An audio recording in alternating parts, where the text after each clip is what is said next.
Amós capítulo de número 4, versículo de número 12, diz assim: portanto assim te farei, ó Israel, e porque isto te farei, prepara-te, ó Israel, para te encontrares com o teu Deus. Portanto assim te farei, ó Israel, e porque isso te farei, prepara-te, ó Israel, para te encontrares com o teu Deus. Diga amém. Pode aplaudir ao Senhor se desejar. Pai, é a tua palavra.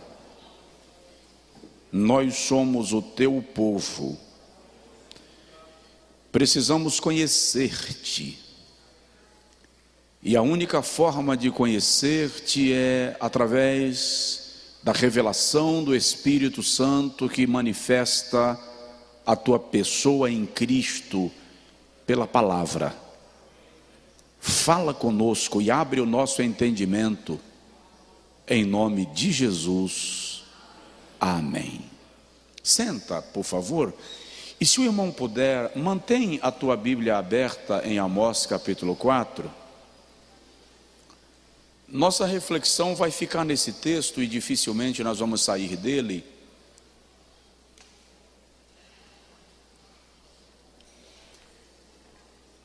Eu quero falar um pouco sobre agentes do juízo divino.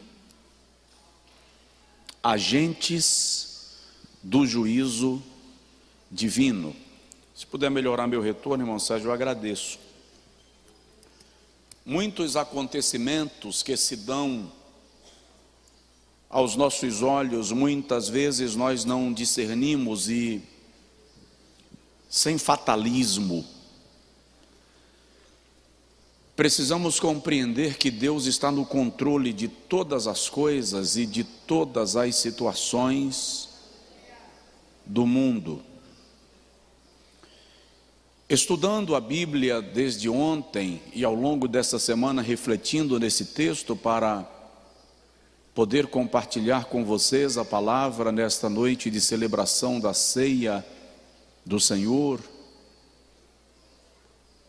E hoje, em boa parte do dia, eu estive com esse texto aberto para ler, reler e compreender o cumprimento dele. Eu cheguei ao final do dia com o sentimento de que o mundo é uma bomba em contagem regressiva. E o tempo da igreja na terra já não é longo. Eu vou repetir, o mundo é uma bomba em contagem regressiva. E o tempo da igreja na terra já não é longo. Está todo mundo me ouvindo bem? Lá atrás estão me ouvindo bem? Obrigado. A Bíblia Sagrada nos revela um Deus que é grande em benignidade, um Deus que é grande em misericórdia. Ninguém pode questionar estes atributos da misericórdia de Deus, da natureza de Deus, a sua benignidade e a sua misericórdia. As Sagradas Escrituras nos revelam isto em todas as suas páginas. Deus é o Deus de toda a graça. E eu já disse certa feita e vou repetir que todos os atributos de Deus giram em torno de sua graça. A graça de Deus é plena, a graça de Deus é ampla, a graça de Deus é abundante, a graça de Deus é perfeita, A graça de Deus é eterna. Quando Deus inocenta o justo, Ele está manifestando a sua graça. E quando Deus condena o ímpio, Ele também está manifestando a sua graça. Porque todas as ações de Deus estão manifestas ou manifestando a sua abundante graça. O perdão de Deus revela a graça, mas a justiça e o juízo de Deus também revelam e manifestam a sua graça. Por muito tempo eu ouvi pregações nesse texto de Amós 4, versículo 12, voltadas para o arrebatamento da igreja. Prepara-te para te encontrares com o teu Deus. Mas do ponto de vista literal e objetivo, direto e central, esse texto não está falando do arrebatamento da igreja. O ministério de Amós é direcionado para as nações de Israel e de Judá. Israel é chamado de Reino do Norte e Judá é chamado de Reino do Sul. Todo o capítulo 4 de Amós é uma série de ameaças de Deus contra as nações e de modo direto e específico contra Israel, o Reino do Norte, cuja capital é Samaria, por causa da sua idolatria, do seu desvio e da sua rebeldia. A Bíblia Sagrada deixa muito claro para nós que Deus trata Israel com justiça e vamos chamar de mais rigidez em relação às nações do mundo, por conta dos privilégios que Ele mesmo deu à descendência de Abraão. No capítulo 3 de Amós, versículo de número 2, ele diz assim: de todas as famílias da terra, só a vós eu tenho conhecido. Portanto, eu vos punirei por causa das vossas iniquidades. A condição espiritual e moral da nação estava tão grave que nem mesmo o juízo e o castigo divino estavam lhes levando a reconhecer que o Senhor estava lhes puxando a corda. E é por conta disso que o Senhor declara: por isso eu assim farei, e porque farei assim, prepara-te, ó Israel, para te encontrares comigo. Eu vou te mostrar o que Deus faz essa declaração.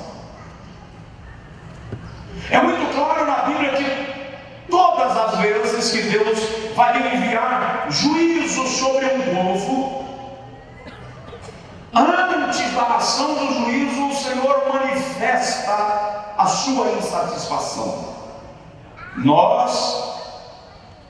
É que na nossa cegueira espiritual não temos tempo para ouvir Deus, para dar tempo a Deus. E é interessante no texto do capítulo 4 de Oséias, que o Senhor revela que o povo não havia se desviado para pecar. O povo continuava congregando, continuava adorando, continuava oferecendo sacrifícios a Deus e profanando. Se o irmão der uma olhada no versículo de número 4, o Senhor diz assim: vinde a Betel e transgredi. Betel para Israel era o centro da adoração, era o lugar onde o povo se reunia e congregar. Era o principal santuário de adoração no Reino do Norte. Mas ao que se percebe aqui na queixa e denúncia de Deus, é que o povo aproveitava até as reuniões de adoração para continuar pecando. É como se o culto fosse uma forma de amainar a sensação de pecado, aliviar a consciência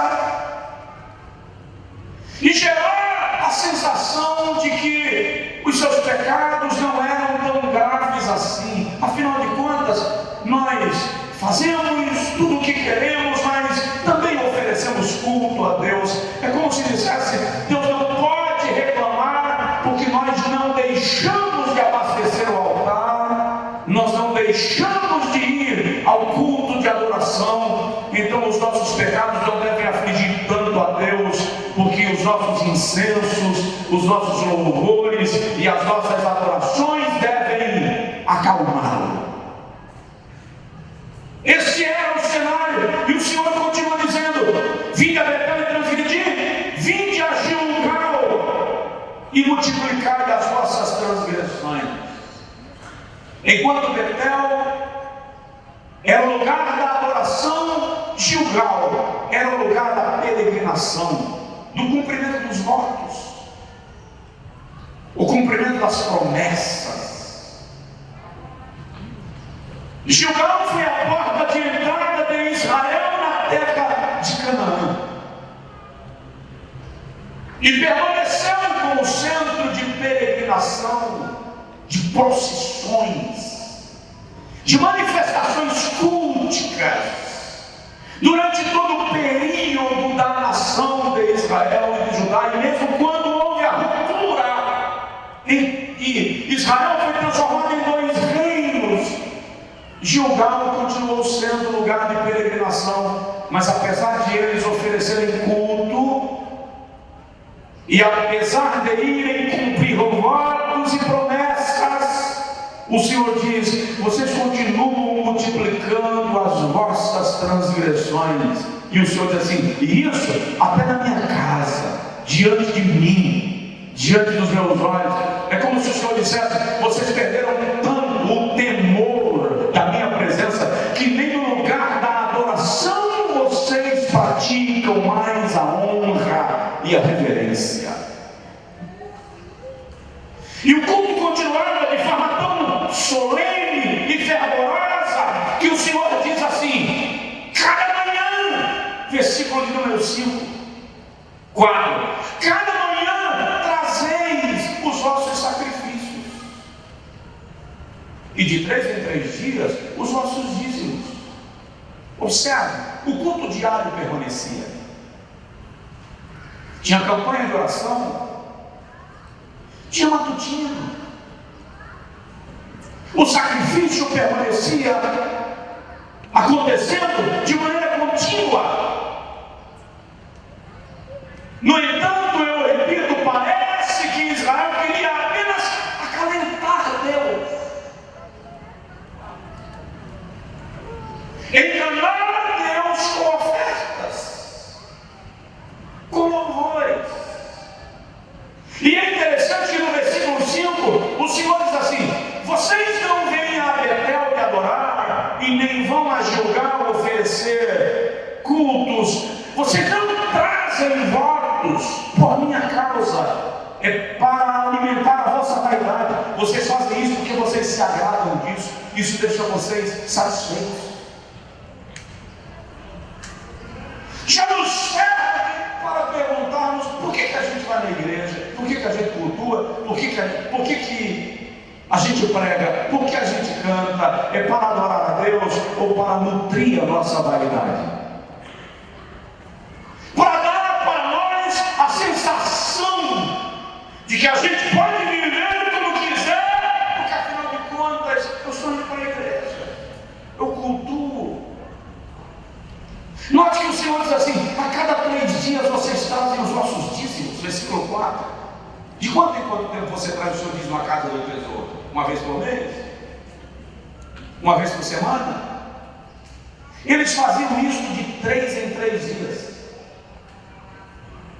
E no entanto, permaneciam afrontando a santidade divina. É como se o Senhor dissesse: não me servem vossos dízimos, nem me servem os vossos sacrifícios, nem me servem a vossa adoração e os vossos cultos, se vocês me afrontam dia após dia, até no lugar onde eu devo ser adorado, até no lugar onde eu devo ser exaltado e cultuado. E o Senhor está dizendo: por esta causa, por causa da vossa indolência, por causa da vossa incredulidade, eu enviei agentes do meu juízo para testemunharem a vocês a minha rejeição a esse estilo de vida. E nem assim vocês se converteram.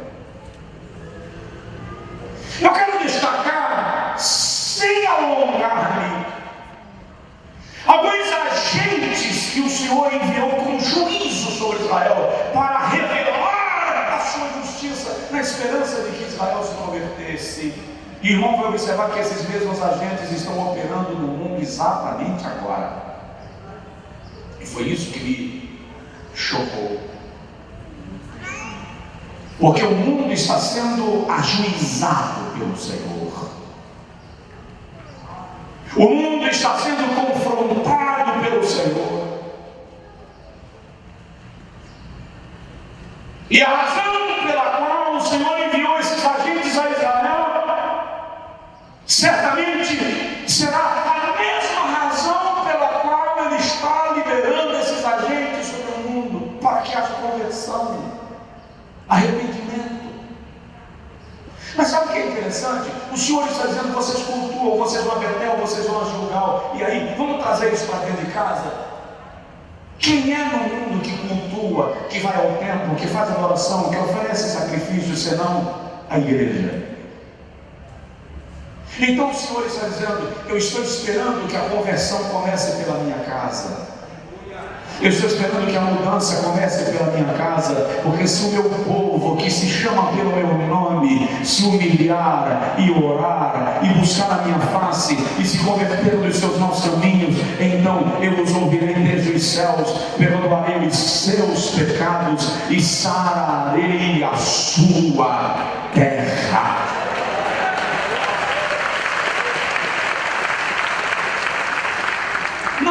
Conversão do mundo se não houver conversão na igreja.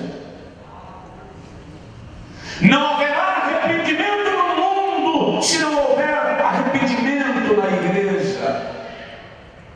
Não haverá mudança e transformação no mundo se não houver mudança e transformação na igreja. Vamos lá? Primeiro agente de juízo que Deus enviou sobre Israel foi a fome. Olha o versículo 6. Por isso mesmo eu vos dei limpeza de dentes em todas as vossas cidades e falta de pão em todos os vossos lugares. Limpeza de dentes aqui fala de falta de comida na boca. Não havia necessidade de escovação, porque não passou o alimento. O Senhor está dizendo: eu tirei o pão da vossa mesa. O Salmo 23 não fazia sentido para eles. O Senhor é meu pastor, nada me falta. O Senhor estava permitindo a fome para que houvesse arrependimento. Lendo hoje ainda o relatório recente da Organização das Nações Unidas, publicado agora no mês de fevereiro, chega-se à conclusão que no período da pandemia, entre 720 e 811 milhões de pessoas no mundo estão em estado de fome e de miséria.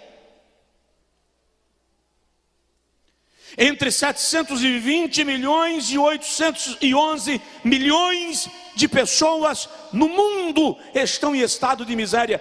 161 milhões de pessoas a mais do que antes do período de pandemia. Ou seja, a pandemia não trouxe apenas o problema sanitário, a questão de saúde, também acelerou, agravou e intensificou o problema da fome. Segundo esse mesmo relatório, 22% das crianças no mundo estão subnutridas. O relatório diz que nesse mês de fevereiro, 1/10 da população mundial está subalimentada. Exatamente agora tem gente se alimentando de ratos, terra, barro, folha, buscando algum tipo de seiva na raiz das plantas, para amenizar a questão da fome. A ONU calcula no seu relatório que cerca de 149 milhões de crianças menores de 5 anos estão com atraso no crescimento ou baixa estatura por causa da má alimentação. Sabe por que você e eu não percebemos isto? Porque nós tivemos comida na nossa mesa hoje, meio-dia. E nós fomos treinados para nos enclausurarmos em nosso mundo. Se na minha mesa tem comida, eu tenho a sensação que na mesa de todo mundo também tem. Se eu estou vestido, eu tenho a sensação que todo mundo está vestido. Mais de 45 milhões de crianças estão debilitadas e muito magras para a sua altura. No Brasil, são cerca de 19 milhões de pessoas passando fome.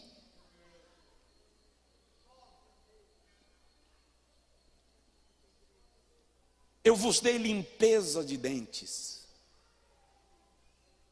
Eu tirei o prato da vossa mesa. Tirei a comida da vossa mesa. A fome para Israel veio como agente do juízo divino para que Israel se convertesse. E o Senhor diz no versículo 6: contudo, não vos convertestes a mim. O Senhor está dizendo: nem a fome levou vocês a ponderarem os vossos atos. Aí o Senhor diz: eu mandei o segundo juízo, eu mandei o segundo agente para me representar. Versículo 7: retive de vós a chuva, quando ainda faltavam 3 meses para a colheita. Presta atenção, vê se parece com o cenário que nós estamos vivendo hoje. E fiz que chovesse sobre uma cidade, e que não chovesse sobre outra cidade. Sobre uma terra choveu muito, enchente, e sobre outra não choveu nada, e secou-se. Vê se parece com o nosso cenário atual. O segundo agente do juízo divino foi sede, escassez de água, ausência de chuva. E o Senhor é muito específico, ele diz: em algumas regiões eu enviei enchentes, e em outras regiões eu suspendi a chuva. Em algumas regiões choveu demais e destruiu a terra, e em outras regiões não choveu nada e a terra se secou. A seca e a enchente veio como juízo de Deus para denunciar a rebeldia e o desvio de Israel.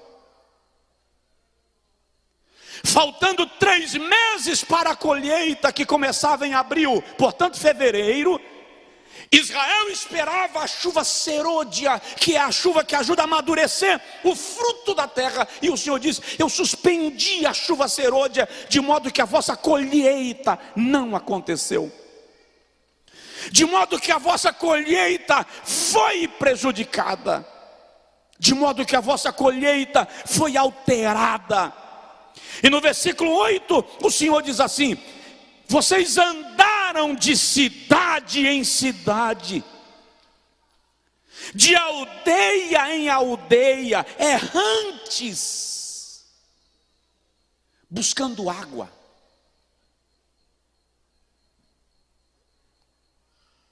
Relatório da Unicef, publicado agora também no mês de fevereiro, diz que menos da metade da população mundial tem acesso à água potável. Observe que esse relatório diz que apenas 6% da água potável do mundo é destinada ao consumo humano. O resto é utilizada na irrigação, na indústria e para outros fins. Enquanto, repito, menos da metade da população tem acesso à água potável. 1 bilhão e 200 milhões de pessoas, 35% da população mundial não tem acesso à água potável.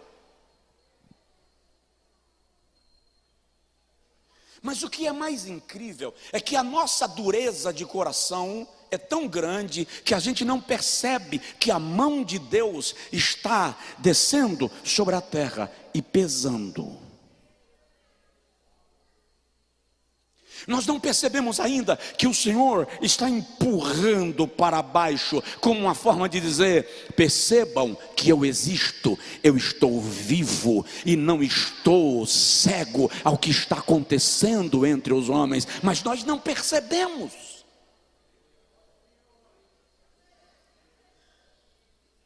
É como se a mão de Deus não incomodasse mais. 43% da população da terra, 1 bilhão e 800 milhões de pessoas, não tem acesso a serviço adequado de saneamento. 10 milhões de pessoas morrem anualmente em decorrência das doenças intestinais transmitidas pela água. 10 milhões todos os anos. Perto diz aqui, coronavírus é fichinha. 10 milhões de pessoas morrem todos os anos em decorrência de enfermidades causadas pela água não tratada. A cada ano, mais de 80 milhões de pessoas clamam por acesso à água. Segundo o relatório, 3 bilhões de pessoas que hão de nascer no próximo meio século vão nascer em regiões que sofrem de escassez de água. Suspendi a chuva. Não faz muito tempo que nós vimos a Bahia banhada por enchente e outras regiões padecendo de ausência de água. Quando a chuva cansou de banhar a Bahia, foi banhar Minas. De Minas, deu um banho em São Paulo. E o Senhor diz assim, versículo de número 8: contudo, vós não vos convertestes a mim. É como se o Senhor dissesse: as casas destruídas, as casas cobertas pelas enchentes, a lavoura que se perdeu, as pessoas que perderam a sua estabilidade, que perderam os seus móveis, que perderam a sua vida, nada disso serviu para que vocês compreendam que eu tenho o controle da natureza e estou lhe chamando ao arrependimento e à minha presença. Enquanto eu lia esse relatório e observando que, segundo os especialistas, a crise hídrica, a crise de água, agrava a crise da fome. Porque, segundo eles, Para cada 1.000 toneladas de grãos produzidos, se precisa de 1.000 toneladas de água. Se não tem água, não tem produção de grãos. Os lençóis freáticos, segundo a pesquisa, o relatório, estão reduzindo, caindo nas principais regiões do mundo. Dados da ONU revelam que 2,2 bilhões de pessoas no mundo não têm acesso à água potável. Nos países subdesenvolvidos, 80% das mortes estão relacionadas à ausência ou a problemas com água. No século 21, o consumo de água aumentou 6 vezes o dobro do crescimento da população, ou seja, nós estamos caminhando para uma escassez completa e absoluta. Tem alguém aí? Ao todo, 26 países enfrentam escassez crônica de água, e em 2025 serão 52 países, 3 bilhões e 500 milhões de pessoas que terão crise crônica de água. A gente não leva isso a sério. E quando levamos a sério, nós dizemos são questões climáticas e não entendemos que quem tem a chave do clima é o Criador. E Ele está usando a natureza para dizer ao mundo: eu estou aqui. Convertam-se a mim. 12% da água doce do mundo está na Amazônia. Mas apenas 5% da população do Brasil está lá. Ou seja, tem abundância de água, mas não tem como trazê-la para as regiões mais carentes da água. Não percebemos que a mão do Senhor está estendida. Na Ásia, 29 países estão na lista de nações que vão entrar em colapso por causa da água. Na Europa, o mundo antigo e desenvolvido, 57 milhões de pessoas não têm acesso à água em casa. Nos países do Caribe e da América Latina, apenas 22% da população tem acesso ao saneamento básico de qualidade. Apenas 24% da população subsaariana, da África subsaariana, tem acesso à água. No Brasil, desde 2014, a parte mais populosa do país perdeu 56 trilhões de litros de água por ano. O lençol freático está reduzindo. Segundo a pesquisa, no Nordeste é ainda pior, chega a 49 trilhões de litros de águas reduzidos na produção do lençol freático a cada ano. Sabe qual é o problema disto? O problema disso é que nem a igreja está vendo mais a mão de Deus. Nem a igreja está se apercebendo de que Jesus está às portas. Estamos vivendo um dia de cada vez e cantando a filosofia de Zeca Pagodinho: deixa a vida me levar, vida leva eu.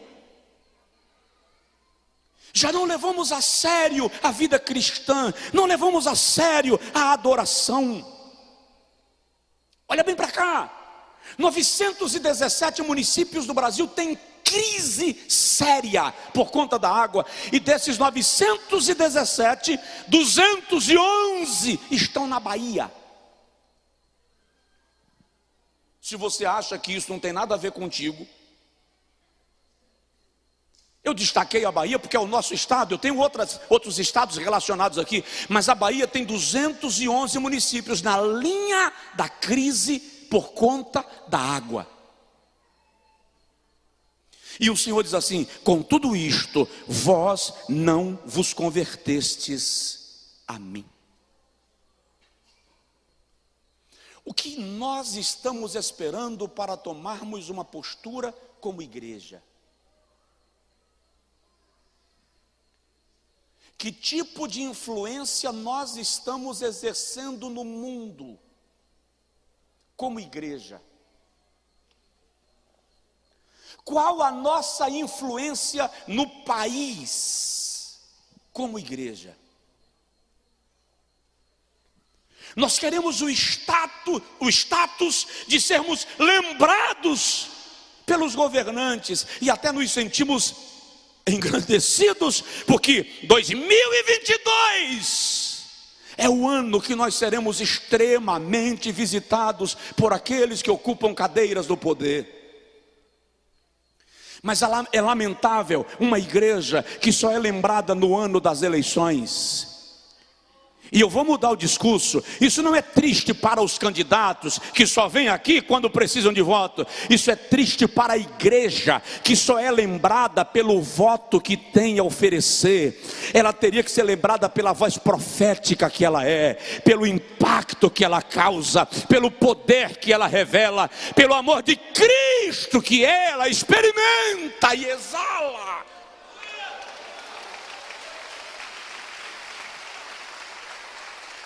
Vós não vos convertestes a mim. Primeiro agente, a fome. Segundo agente, a seca. O terceiro agente do juízo divino está no versículo 9. O Senhor diz assim: feri-vos com crestamento e ferrugem. A multidão das vossas hortas e das vossas vinhas e das vossas figueiras e das vossas oliveiras foi devorada pelo gafanhoto. Terceiro agente do juízo divino, pragas na lavoura. Vocês viram um dia desses uma nuvem de gafanhotos pousando sobre alguma região do mundo? O Senhor está dizendo: eu estou mostrando a vocês que até os gafanhotos obedecem à minha voz. Salomão diz que os gafanhotos não têm rei, contudo andam em ordem e em grupos se distribuem.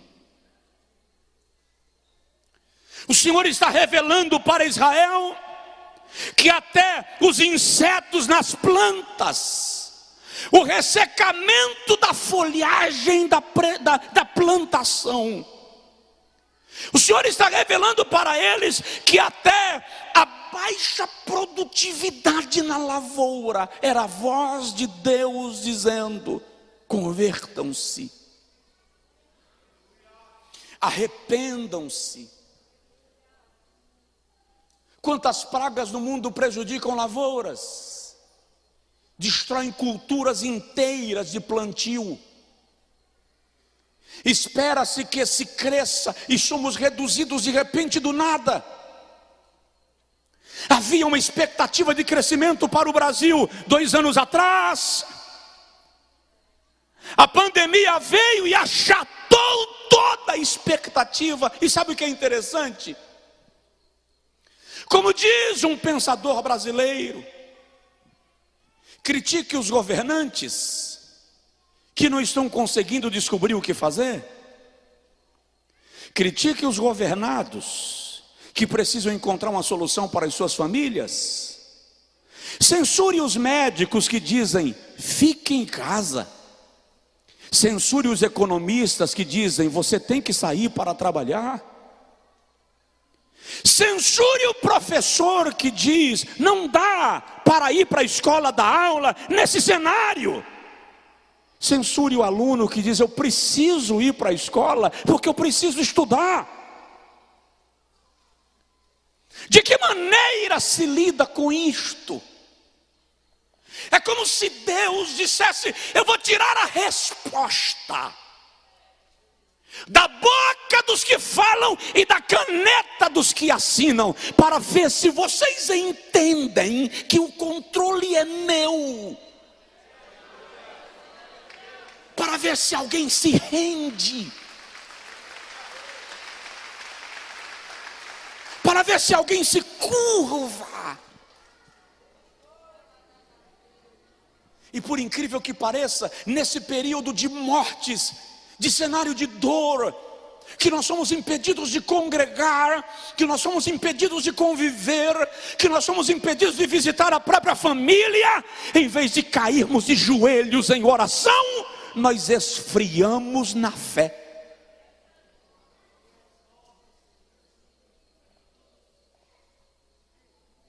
Ou seja, o Senhor diz assim: contudo, vós não vos convertestes a mim. Está no versículo 9. Nem a sede, nem a fome, nem a perda na lavoura levou vocês, ó Israel, a se converterem. Me responde, se o retrato do mundo não é o mesmo, se o cenário da igreja não é o mesmo. Tenho a sensação que nós estamos brincando com Deus. Tenho a sensação que nós não entendemos ainda quem é Deus. A religião nos apresentou um Deus feroz, severo, implacável.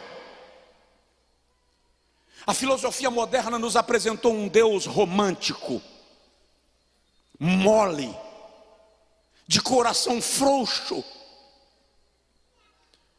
Nós precisamos conhecer o Deus que a Bíblia revela, que ama com amor singular, que visita os filhos para abençoar, mas o Deus que não falha em executar juízo e em executar justiça, e isso também é graça.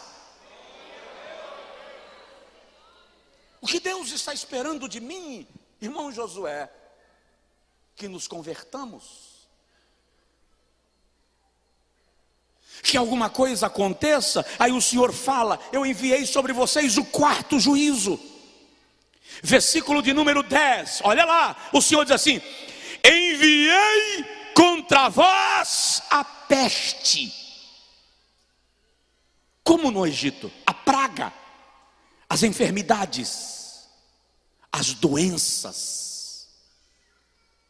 Contudo, vós não vos convertestes a mim. China, a aspas, culpada pelo surgimento do Covid. Os desavisados e irresponsáveis que ajudaram na proliferação são apenas mecanismos de um processo. Eu preciso que você entenda isso. Eu preciso que você compreenda um fato. Deus tem a chave. Por mais cruel que pareça ser, por mais estranho que pareça ser, Deus tem a chave. Deus tem o controle. Nem China, nem ninguém poderia fazer nada se a chave na mão daquele que rege o mundo não tivesse girado e dito: eu permito.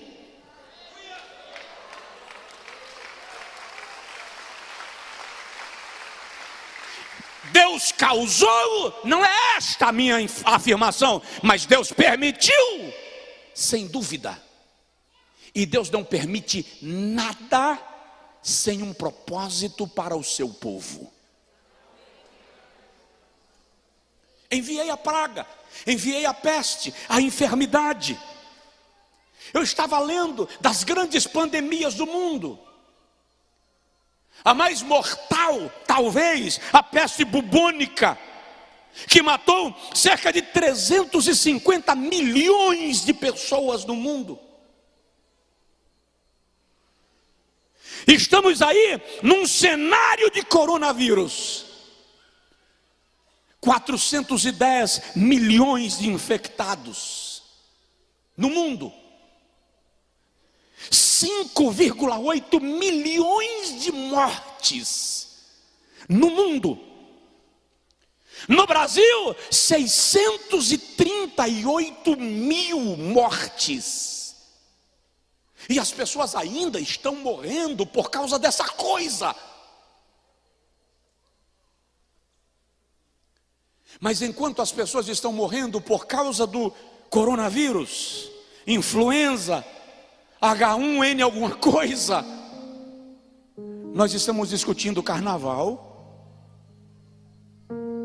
micareta, estamos discutindo posição de cargos nas instituições, estamos disputando que igreja é melhor e que igreja é pior, estamos nos ocupando da vida alheia, estamos falando mal uns dos outros, vivemos uma política suja, podre e vergonhosa, porque os que morreram, morreram, e os que estão vivos estão querendo o espaço dos que se foram. A igreja, a fé, a vida espiritual, não é o mais importante. Eu fiquei 2 anos em casa, agora é hora de curtir, eu tenho que esbanjar e viver a vida. E o Senhor está dizendo: nem assim vocês se convertem, nem assim vocês se curvam. E é interessante que o Senhor diz assim: conforme fiz no Egito. O que o Senhor está dizendo? Eu matei os primogênitos do Egito, e o faraó ainda se levantou para perseguir o meu povo. Aí o Senhor está dizendo: morreu gente na tua casa, na tua família, no teu bairro, na tua rua, na tua empresa, e nem assim você entendeu o que eu estou dizendo e o que eu estou falando.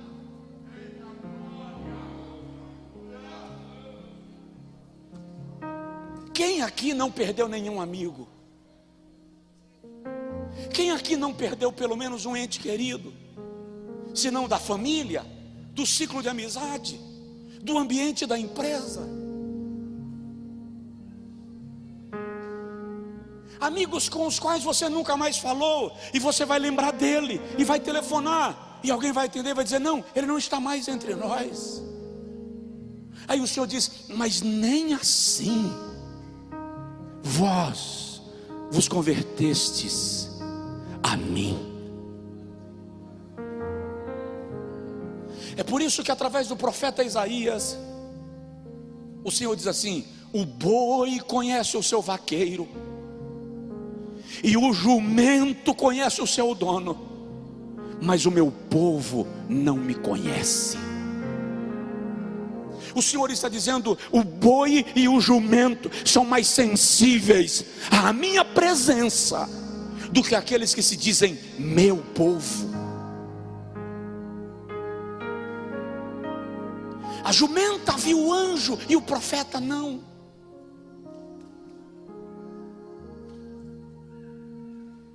É um sermão duro? Está pesado demais de ouvir?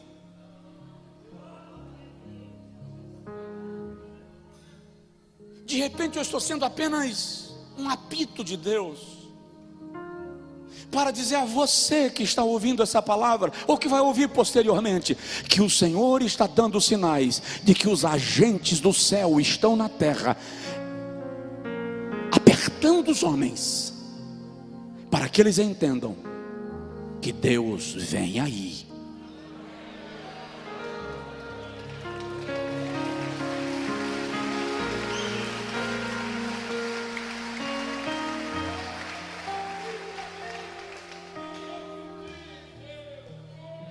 Quinto, o Senhor envia o quinto agente. Ainda no versículo 10 ele diz assim: os vossos mancebos foram mortos à espada,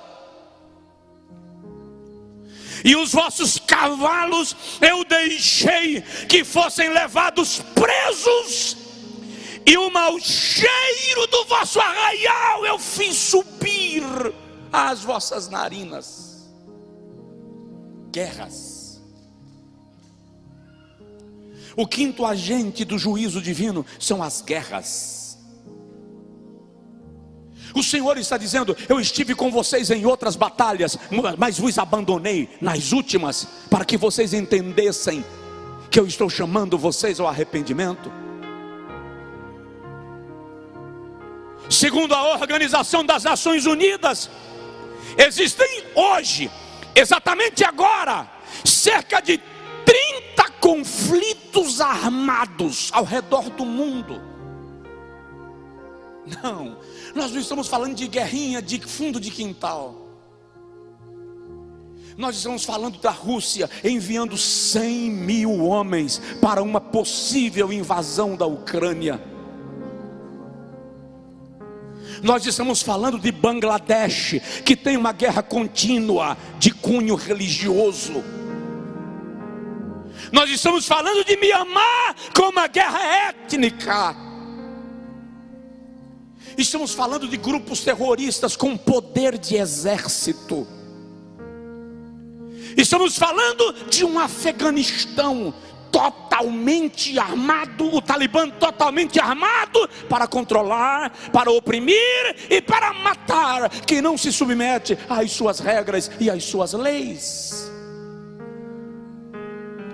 Nós estamos falando de nações cujos cidadãos vão dormir agora à noite, mas podem de repente acordar com a sirene tocando por causa do ataque de um míssil. Vos enviei à guerra, vossos filhos foram mortos à espada. E olha bem para mim, o Brasil não tem guerra, pastor Josué. Nós temos organizações criminosas, facções criminosas, uma onda de violência como nunca antes. As nossas ruas são inseguras. Você está morando em casa com grade, você prefere morar em condomínio, você precisa sair, entrar no carro e ir embora, porque não há segurança nas ruas onde nós transitamos.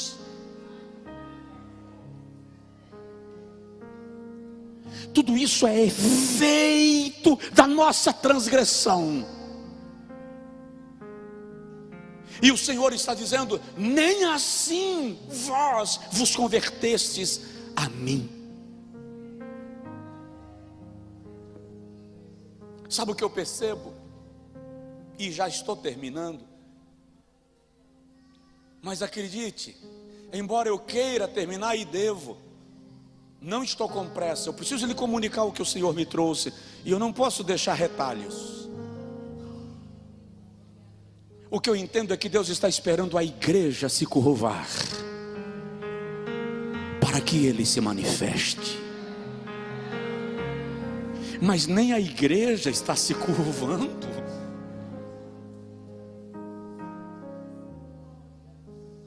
Nem a igreja está interessada em orar.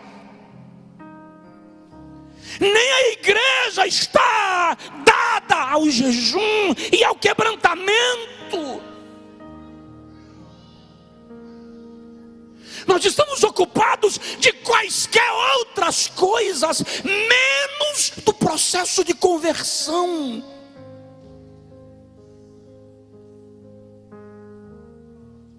As nossas brigas e demandas são territoriais, são políticas, são religiosas, são posicionais. E o Senhor está olhando para nós e dizendo: esquece tudo isso, buscai a minha face, vinde a mim, entrem na minha presença. Israel, Judá só ficou em cativeiro até Daniel se posicionar em jejum e oração.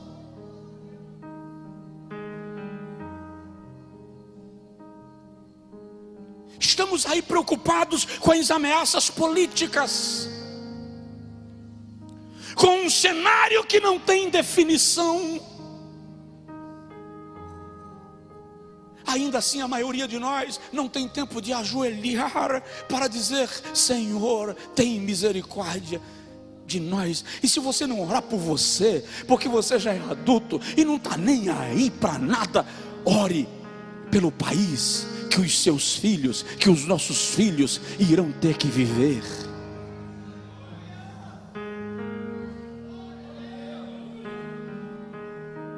Ore pela nação,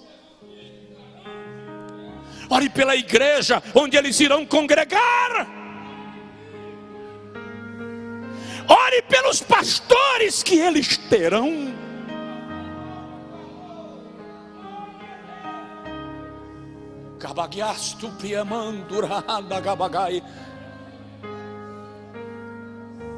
Feira de Santana não é apenas a cidade onde você mora.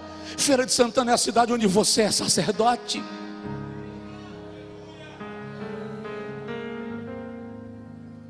E o Senhor diz: nem assim vós vos convertestes.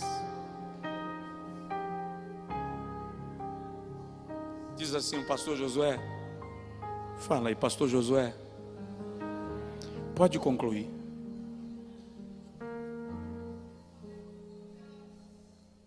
Será que a nossa vida de oração vai mudar? Será que a nossa vida cristã vai mudar? Será que a nossa conduta vai mudar? Aí o Senhor diz: eu mandei para vocês mais um agente de juízo, o sexto. Versículo de número 11. Subverti alguns dentre vós, como Deus subverteu a Sodoma e a Gomorra, e ficastes sendo como um tição arrebatado pelo fogo.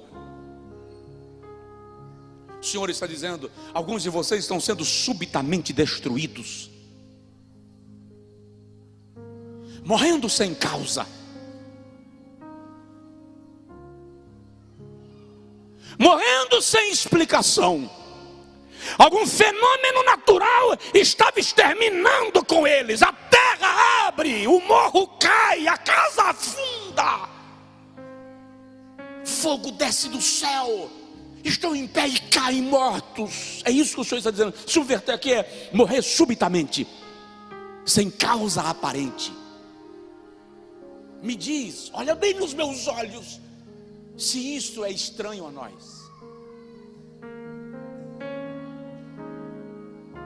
Se nós não estamos vendo o tremor de terra inexplicável, a montanha que cai e vem trazendo as casas que estão construídas sobre ela,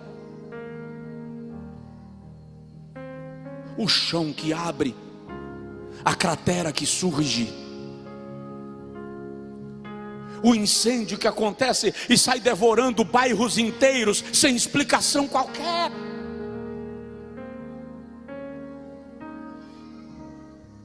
E o Senhor diz: nem assim vós vos convertestes a mim.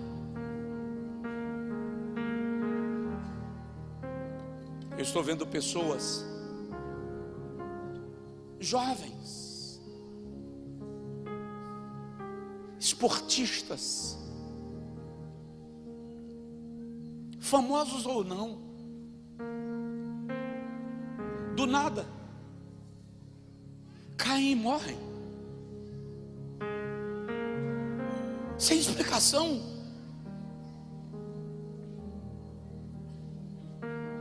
Eu tive um troço,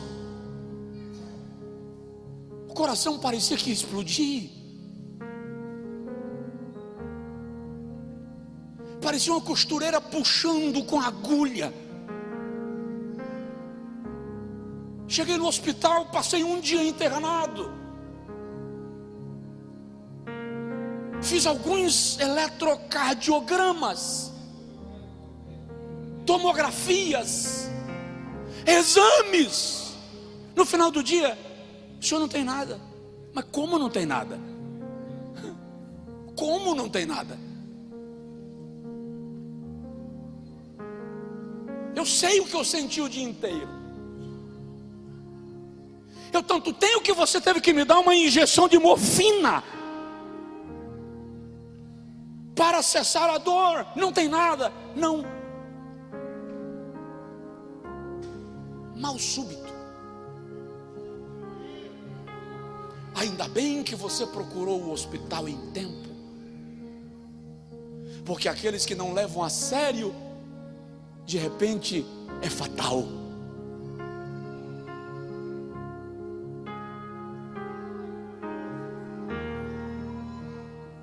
Crianças estão morrendo subitamente, jovens estão morrendo subitamente, crise de pânico. Eu tenho encontrado pessoas que não conseguem sair de casa, gente que tinha a vida ativa, produtiva, e hoje não conseguem ir na calçada. Crise de ansiedade.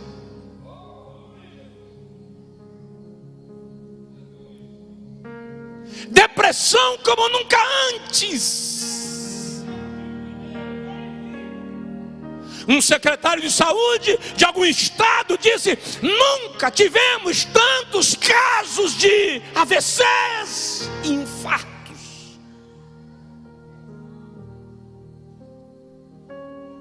Alguém acha isso aleatório?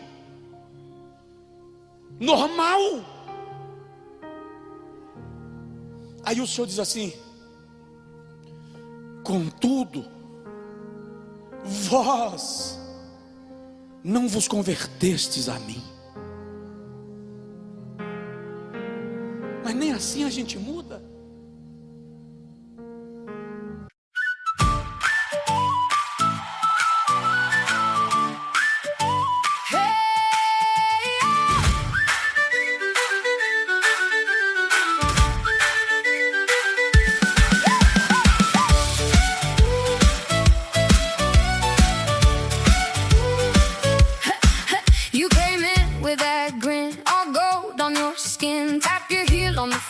Like you've done it before, little lace in your hair, you make the whole room stare. I'm trying not to fall fast, but baby that won't last. Oh, you got that spark, cut right through the dark. Hands up, let it fly. Tell me that you're mine. Dance, dance, pretty groove. You pull me in, I lose my cool.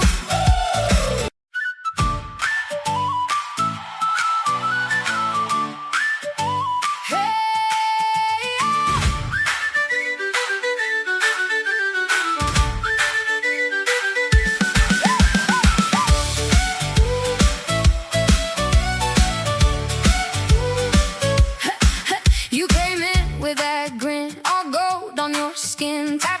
On the floor, like you've done it before. Little lace in your hair, you make the whole room stare. I'm trying not to fall fast, but baby that won't last. Oh, you got that spark, cut right through the dark. Hands up, let it fly. Tell me that you're mine. Dance, dance, pretty groove. You pull me in, I lose my cool.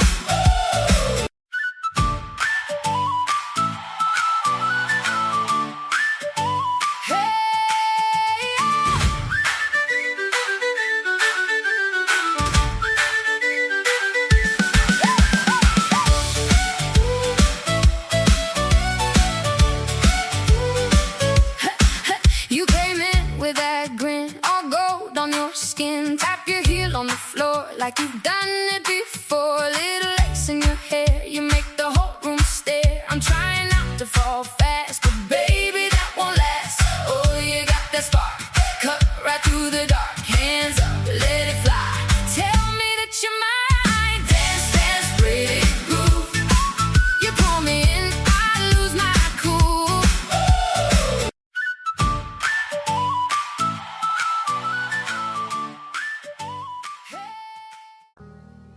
Nem assim a gente se converte. É por isso que chega o versículo 12 e Deus diz assim: já que eu fiz tudo isso e vocês não se converteram, preparem-se, porque agora eu virei pessoalmente.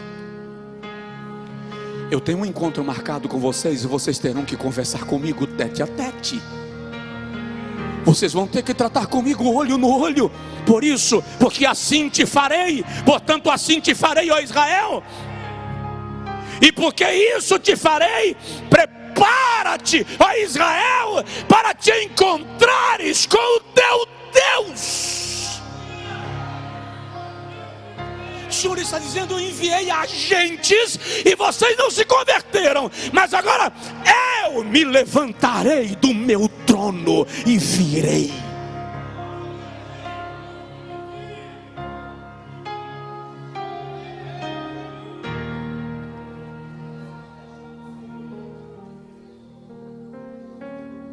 E é muito sério quando Deus diz: eu mesmo virei. Naum capítulo 1, versículo 5 e versículo 6 diz assim: quando ele se levanta na sua ira, os montes se aplainam. Ou seja, os montes viram planície, as rochas se derretem. E Naum diz: porque quando ele anda, as nuvens são a poeira dos seus pés. É muito sério quando ele se levanta, porque Hebreus capítulo 10, versículo 31 diz assim: horrenda coisa é cair na mão do Deus vivo. Eu preciso que você entenda, irmão, que é tempo de descer. É tempo de nos humilharmos. Porque quando ele vem, ele revela seu controle. Olha o versículo 13: ele forma os montes, cria o vento, declara o homem os seus pensamentos, faz da manhã noite, ele anda sobre os lugares elevados da terra. O Senhor dos exércitos é o seu nome.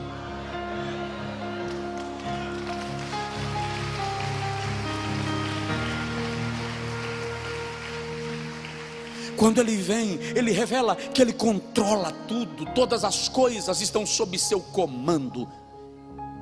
Uma palavra define o resultado, uma palavra de Deus muda as circunstâncias. Segura.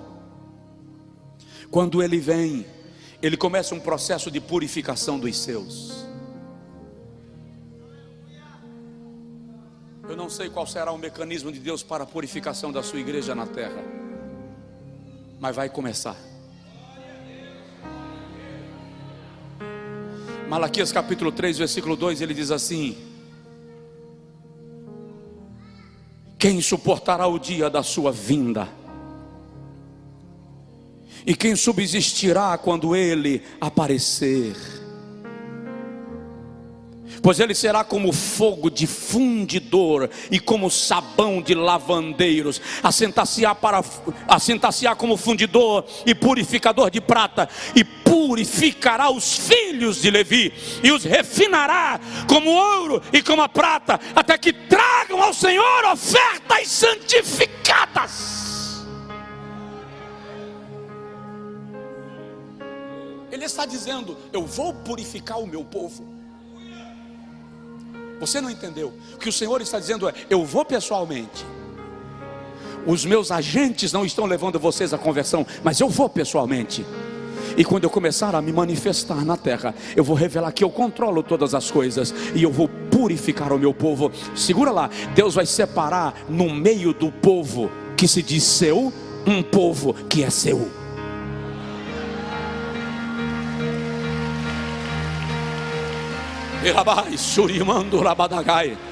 Como fundidor que purifica a prata, e como ourives que purifica o ouro, eu purificarei a tribo de Levi. Que tribo de Levi? A tribo sacerdotal.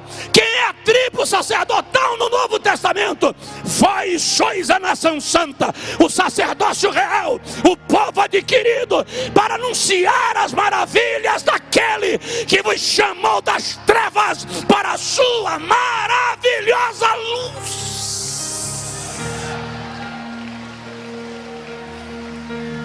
Pode dar glória a Deus, pode aplaudir, pode bradar, pode falar em línguas. A igreja, o povo de Deus, será purificado. A igreja vai passar por um processo de purificação.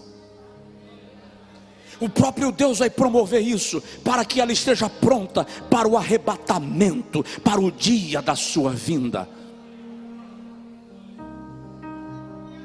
Seu coração vai começar a rejeitar aquilo que não te edifica, aquele vício do qual você não conseguiu se livrar até hoje. Você vai perceber que o Espírito Santo vai gerar em você repulsa, rejeição. Por quê? Porque aqueles que produzem frutos limpam para produzir mais frutos.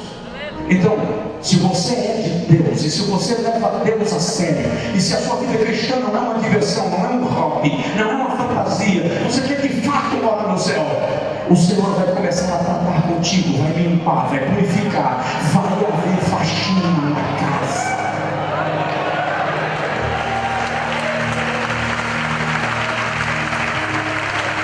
Vai haver faxina na casa. E presta atenção numa coisa: toda mulher sabe que não se faz faxina sem tirar os móveis do lugar. Cadeira sai debaixo da mesa e vem para cima. Sofá sai da sala para a varanda. A cama é levantada e o colchão é posto em pé.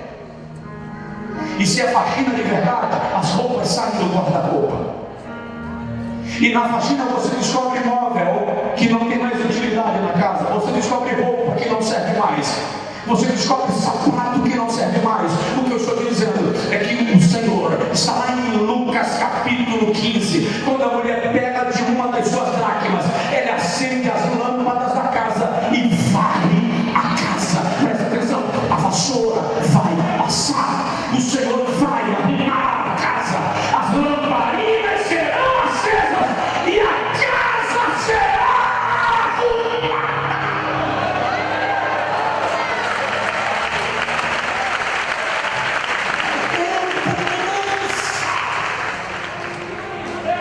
Prepare-te para te encontrares com o teu Deus. Quando Ele vem, Ele consome aqueles que não o temem. Ele purifica os seus e consome aqueles que não têm temor dele. Malaquias capítulo número 3, versículo 18, ele diz: então vereis outra vez a diferença entre o justo e o ímpio, entre o que serve a Deus e o que não serve, pois aquele dia virá ardendo como fogo. Todos os soberbos e todos os que cometem impiedade serão como capim seco, e o dia que está por vir os abraçará, diz o Senhor dos Exércitos, de sorte que não ficará nem raiz e nem ramo. Mas para vós, os que temeis o meu nome, nascerá o som da justiça, trazendo cura para as vossas asas, e vós saireis e saltareis como bezerros da estrebaria. Fica, por favor. Quando Ele vem, Ele julga as nações.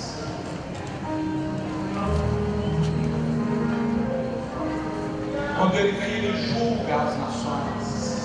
Salmo 7, versículo 8, Davi diz: o Senhor julga os povos. Daniel 7, 14 e 15, Daniel diz: eu vi um vindo sobre as nuvens, semelhante ao Filho do Homem, e foi-lhe dado o poder e o domínio e o cetro para julgar as nações. Nós estamos vivendo um tempo diferente. Preste atenção. Planeje a vida, mas não foque na terra. Foque no céu. O Senhor está se levantando do seu trono. Ele vai caminhar sobre a terra. As nuvens se moverão repentinamente. Em alguns lugares do mundo, em plena noite, o sol vai resplandecer e vai virar dia. Em alguns lugares do mundo, em pleno dia, vai escurecer e se tornar a noite. A mão do Senhor vai se manifestar sobre a terra e a sua igreja será tratada e trazida para mais perto dele. Nossos cultos e adoração serão purificados, ele diz em Malaquias 3. E traremos para ele ofertas santificadas. Culto genuíno. Adoração profunda. Aleluia. É tempo de se posicionar como igreja. É tempo de se posicionar como crente. Ore comigo e diga ao Senhor, como Jeremias disse em Lamentações 5:22. Jeremias diz: converte-nos a ti, Senhor, e seremos convertidos. Diga isso ao Senhor: me converte, me converte, me salva. Diga ao Senhor: eu aceito a Jesus de novo. Eu me rendo no teu altar e me entrego. Senhor, a tua palavra foi ministrada. Tira de nós o comodismo, o conformismo, a adequação ao modelo do mundo. Nós somos igreja. E como noiva, não somos convidados, somos noiva. O convidado chega na cerimônia e se assenta à mesa. A noiva se posiciona no altar. O convidado escolhe a roupa que quer. A noiva se veste a caráter.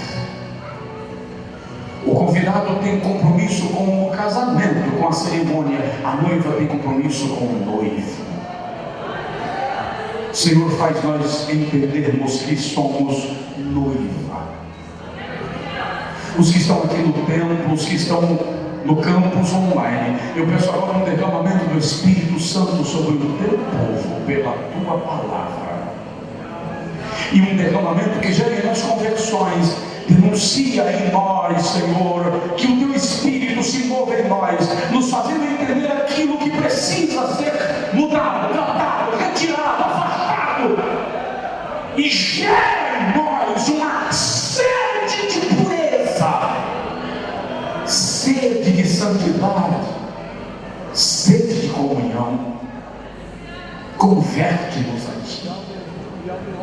Se você puder orar pela pessoa do seu lado, não precisa tocar nela, se não estiver contigo, se não for próxima a você, apenas estenda as mãos e ora, e diga comigo: Senhor, nos converte,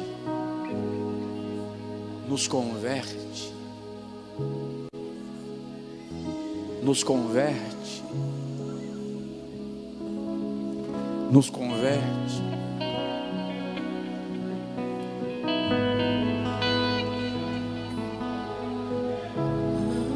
Nos converte, Senhor. Nos converte, Senhor. Pode gritar, pode bradar, pode chorar, pode ajoelhar se você desejar. E se o meu povo, que se chama pelo meu nome, se humilhar e orar e buscar a minha face e se converter dos seus maus caminhos, eu os ouvirei desde os céus, perdoarei os seus pecados e sararei a sua terra.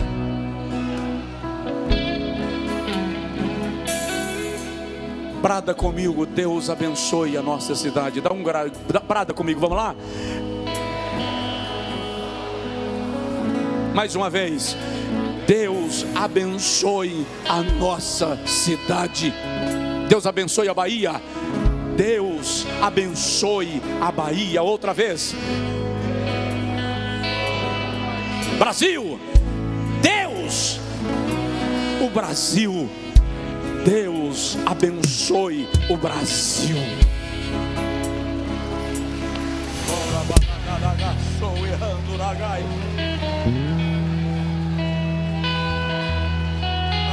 Anjo e a Suriemando Ramá.